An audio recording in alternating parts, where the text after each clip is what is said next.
Hello everyone students, कल वाली class में जो कल वाली वीडियो में आपने देखा है कि शिक्षा का अर्थ और उसके अलग अलग प्रकार से अर्थ, संकुचित अर्थ, व्यापक अर्थ, वास्तविक अर्थ और उसकी कुछ परिभाषा है। ठीक है, और ये सब कुछ आपने देखा। आज का जो टॉपिक है वो है हमारा नेचर ऑफ एजुकेशन। किसी भी विषय को हम लोग पढ़ते हैं और पढ़ते समय हमको ये जरूर पता होना चाहिए कि उसका नेचर कैसा है। जैसे किसी व्यक्ति से हम लोग मिलते हैं या हमारे घर का कोई व्यक्ति है तो उसका नेचर जानने का प्रयास करते हैं, इसका नेचर कैसा है, कोई गुस्सैल है, कोई मृदुभाषी है, कोई लड़ाकू है। तो इस तरह का नेचर भी हम लोग अपने कंटेंट का देखते हैं कि ये कंटेंट का नेचर है कैसा। ठीक है। हाँ, दूसरा एक चीज ध्यान रखें, अगर किसी को बीच में बोलना है बोल सकते हैं, कुछ पूछना है पूछ सकते हैं। तो हम ये नेचर ऑफ एजुकेशन को देखेंगे। तो शिक्षा का काम क्या है, शिक्षा की प्रकृति कैसी है। तो शिक्षा हमको, ये हमारी जो जन्मजात शक्तियां होती हैं, जन्मजात शक्तियां हमको मिली होती हैं, पोटेंशियल पावर्स, उनको विकसित करती है, उनको बढ़ाती है, उनको पोषकता प्रदान करती है, व्यक्ति को सामाजिक बनाती है। और शिक्षित होने के बाद व्यक्ति में एडजस्टमेंट की क्षमता आ जाती है। उसके ज्ञान, क्षमता, कौशल का जो अर्जन होता है वो सब शिक्षा के माध्यम से ही होता है। तो इसके बहुत सारे बिंदु हैं, उसमें से एक बिंदु मैं अभी आपको नोट कराता हूं। इसमें पहला पॉइंट आएगा, शिक्षा एक उद्देश्यपूर्ण प्रक्रिया है। शिक्षा एक उद्देश्यपूर्ण है।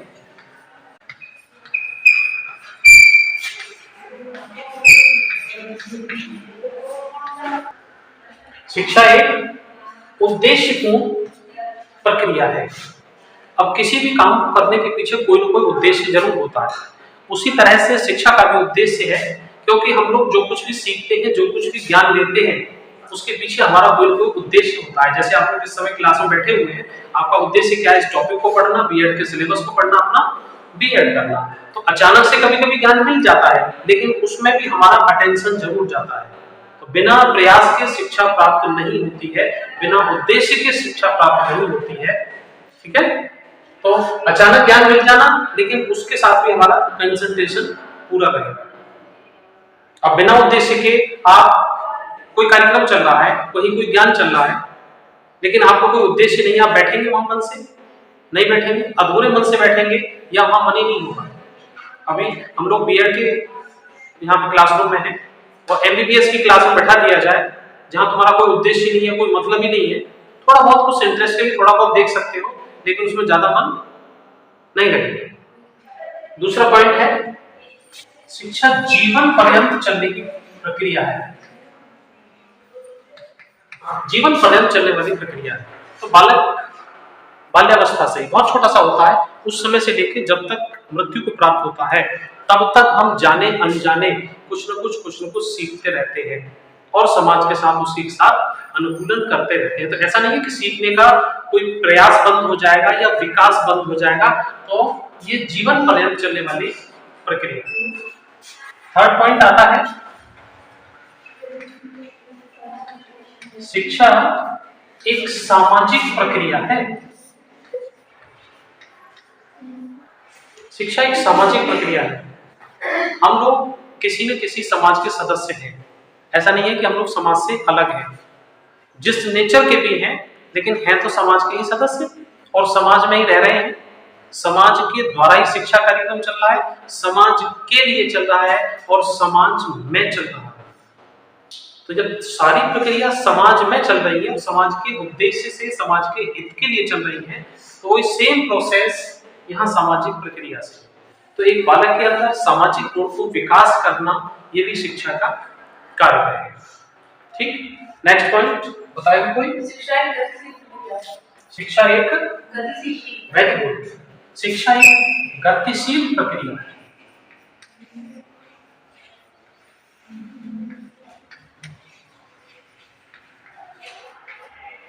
अब गतिशील प्रक्रिया कैसी रहेगी? गत्यात्मक भी कह सकते हैं, गतिशील भी कह सकते हैं।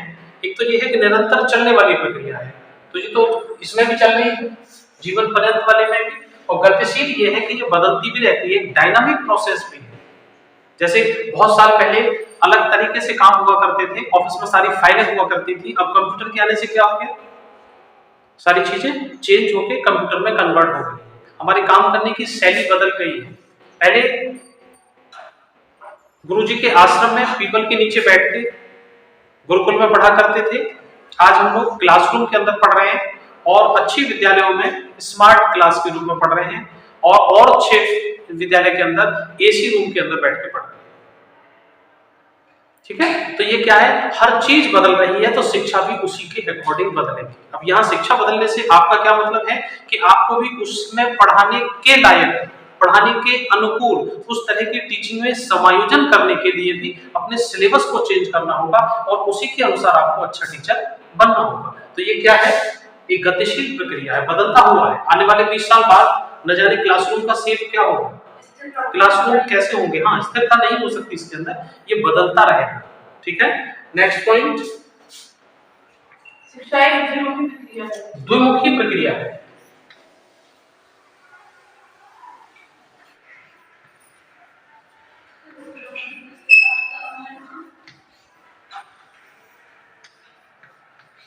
शिक्षा द्विमुखी प्रक्रिया है। अब द्विमुखी प्रक्रिया कैसे होती है, द्वि का मतलब दो और मुख का मतलब मुख, मतलब दो मुख मतलब दो साइड, टू एस्पेक्ट्स। तो इसमें क्या आता है, टू एस्पेक्ट्स का मतलब इस तरह से एक ये और एक ये, और ये हो गए सब यहाँ पर टीचर और यहाँ पे है स्टूडेंट, शिक्षक और शिक्षार्थी। एक प्रभावित करने वाला, एक प्रभावित होने वाला, एक सीखने वाला, एक सिखाने वाला, एक मोर मैच्योर, एक लेस मैच्योर। ठीक है, ज्ञान का ट्रांसफर हो रहा है छात्र की ओर, लेकिन ये एक ऐसी परस्पर क्रिया है कि पढ़ाते पढ़ाते जब बच्चों को पढ़ाते हैं तो टीचर भी बहुत सारे अनुभव सीखता है, टीचर भी सीखता है। ऐसा नहीं है कि केवल सिखाता ही सिखाता है, सीखता भी है। तो दोनों ही चीजें हैं, तो टीचर और स्टूडेंट्स। तो ये जो द्विमुखी प्रक्रिया है, ये आपका 2 नंबर का एक क्वेश्चन बन जाता है आपके एग्जाम के लिए। और ये प्रक्रिया किसने दी है द्विमुखी प्रक्रिया, ये है जॉन एडम्स। इसको नाम को नोट रखें, एडम भी नाम आ जाता है किसी बुक में और कहीं पे जॉन एडम्स भी लिखा हुआ है, तो परेशान ना हो, ये दोनों ही नाम एक ही हैं, ये दोनों नाम एक ही हैं, जॉन एडम और जॉन एडम्स। तो शिक्षा की वो द्विमुखी प्रक्रिया किसने कहा है, ये ध्यान रखना, जॉन एडम्स के द्वारा। ठीक है, लेकिन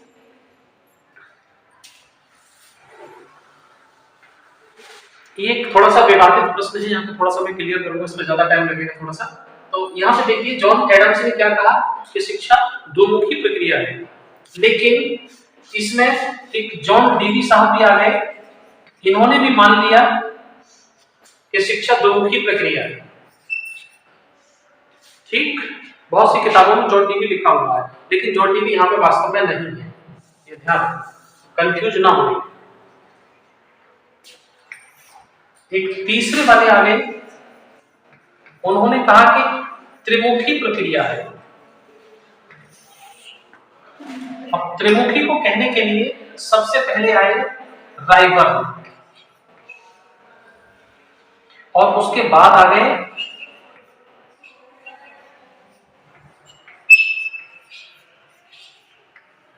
जॉन डीवी। ठीक है, 1 नंबर पे इनको रखना है, 2 नंबर पे इनको रखना है। ये अलग अलग बुक अलग अलग दिखा रही है, आपके पास जो भी बुक है आप उससे पढ़िएगा, लेकिन मेरा मानना है रायबर्न है ये और ये जॉन डीवी है। अब इसमें हुआ क्या, इन्होंने कहा कि टीचर है, स्टूडेंट है, लेकिन समाज को आप भूल गए हैं। पढ़ा कौन रहा है, पढ़ कौन रहा है, समाज के लिए पढ़ रहे हैं, तो पढ़ क्या रहे हैं। समस्या तो यह है कि टीचर पढ़ाएगा क्या और स्टूडेंट पढ़ेगा क्या। तो फिर उन्होंने एक चीज यहाँ डाल दिया, समाज को, और समाज का ही दूसरा रूप समझ लीजिए पाठ्यक्रम। पाठ्यक्रम क्या होता है, जो हमें समाज को पढ़ाया जाना है वही चीज है। तो समाज का शब्द पीछे हट गया, आगे आपके पास पाठ्यक्रम, सिलेबस, करिकुलम। तो ये इस तरह से प्रोसेस हो गया, ये सभी इस तरह से जुड़ गए। तो शिक्षा जो त्रिमुखी प्रक्रिया बनी, वो किसने बनाई सबसे पहले, राइबर्न ने, और उसके बाद जॉन डीवी ने इसको एक्सेप्ट भी किया है, और जॉन डीवी के नाम से ज्यादातर किताबें प्रकाशित कर रही हैं कि ये प्रक्रिया किसने दी है, जॉन डीवी ने। अगर आपके ऑप्शन में आ जाए राइबर्न तो राइबर्न को लगाना है, जॉन डीवी आ जाए तो जॉन डीवी को लगाना है, दोनों एक साथ कभी नहीं आएंगे, और दोनों आएंगे तो एक ऑप्शन भी होगा कि उपरोक्त दोनों। ठीक है, तो इस पर परेशान नहीं होना, कंफ्यूज नहीं होना, मैंने पूरा डिटेल इसमें खोल दिया है, अलग अलग किताबें अलग अलग दिख रही है। क्लियर, कोई डाउट? ठीक, हाँ जी, नेक्स्ट पॉइंट कोई? शिक्षा विकास की प्रक्रिया। शिक्षा विकास की प्रक्रिया, वेरी गुड।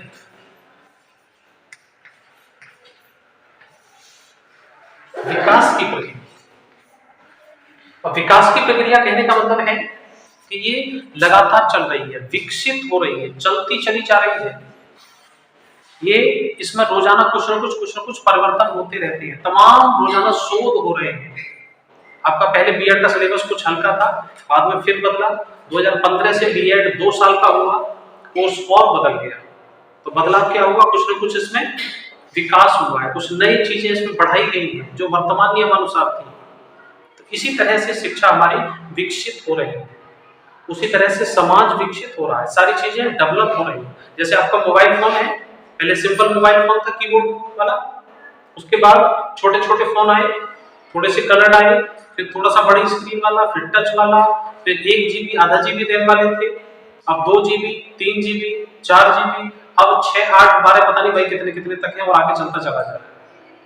पहले नेटवर्क बहुत हल्का चलता था, कोई भी चीज ले रहे हैं धीरे धीरे डाउनलोड हुआ करती थी, अब तो 4 GB पीछे है 5G के लिए, फटाक से और जल्दी चाहिए, पता नहीं समाज कितनी तेज कहां कहां तक पहुंच रहा है। तो ये विकास की प्रक्रिया है, तो जब विकास हर क्षेत्र में हो रहा है तो हमारी शिक्षा में भी विकास आवश्यक है और होना भी चाहिए।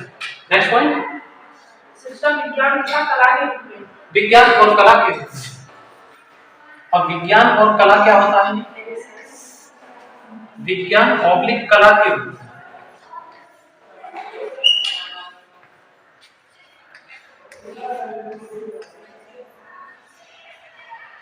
कोई भी पॉइंट समझ में ना आए बीच में पूछ सकते हैं। अब मुझे थोड़ा सा ये बताइए विज्ञान होता क्या है, साइंस वाले बैठे हैं यहाँ पे। विज्ञान को अगर हम सिंपल भाषा में कहें तो क्या है, व्हाट इज साइंस? किसी भी चीज क्रमबद्ध ज्ञान, किसी भी विषय का क्रमबद्ध ज्ञान विज्ञान कहलाता है। और इसमें कुछ जोड़ना तो नहीं, एक लाइन पर्याप्त है जी। कला क्या होती है सर? हाँ, अवधारणाओं के साथ एक ह्यूमैनिटीज के रूप में, एक मानवीय विज्ञान के रूप में भी है। तो ये विज्ञान और कला दोनों चीजों में इसके जो सिद्धांत हैं वो सभी वैज्ञानिक हैं, और इसकी जो व्यवहारिकता है वो कला। तो शिक्षा हमारे दोनों तरह से काम करे, विज्ञान के लिए भी और कला के रूप में भी। सिद्धांत बनाती है उस वक्त वैज्ञानिक हो जाती है, और जब उनको व्यवहार में लेके आती है हम लोगों के लिए तो कला में प्रस्तुत है। ठीक, और है कोई पॉइंट? आप समझ सकते हैं। बिल्कुल। अगला क्या है, शिक्षा के घटक।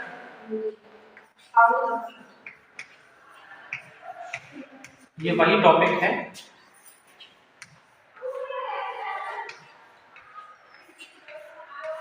शिक्षा के अंग घटक। इसके अंतर्गत शिक्षा के रूप और शिक्षा के अंग और शिक्षा के घटक हैं, बस वो अभी वाले वही है सब कुछ। एक द्विमुखी के रूप में है, अभी आपको समझाया है, और एक त्रिमुखी के रूप में। अब थोड़ा सा बताएंगे द्विमुखी किसने कहा। एक बात ध्यान रखना, मेरे वीडियो जो भी देख रहे होंगे वो इस विवाद का रहेंगे कि हर किताब में जॉन डीवी लिखा हुआ है, सर राइबर्न क्यों बता रहे हैं। मैं सही बात बता रहा हूं कि राइबर्न ने ही इसको त्रिमुखी बताया है, जॉन डीवी ने उसको सहयोग कर दिया है।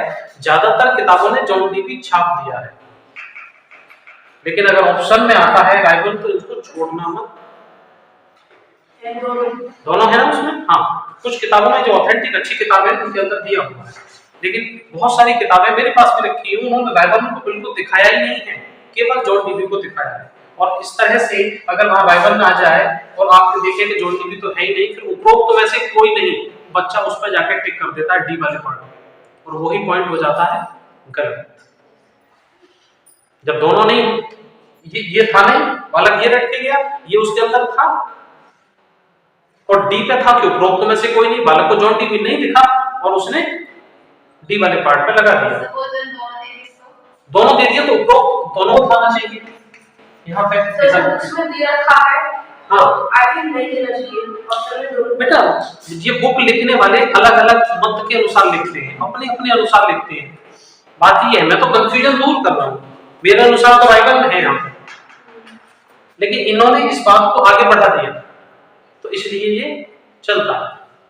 तो कई बार चीजें ऐसी होती हैं जिसको लेकर परेशान मत होइए, ठीक है। तो दो मुक्ति प्रक्रिया है, त्रिमुक्ति प्रक्रिया है। दो मुक्ति के अंतर्गत शिक्षक है, टीचर है और स्टूडेंट है, और दूसरे वाले में सिलेबस है।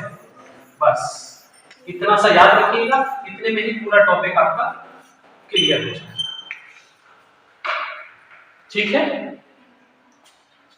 यहां तक कोई दिक्कत, किसी को परेशानी? और बताओ, किसी को कुछ पूछना हो तो बताओ जरा।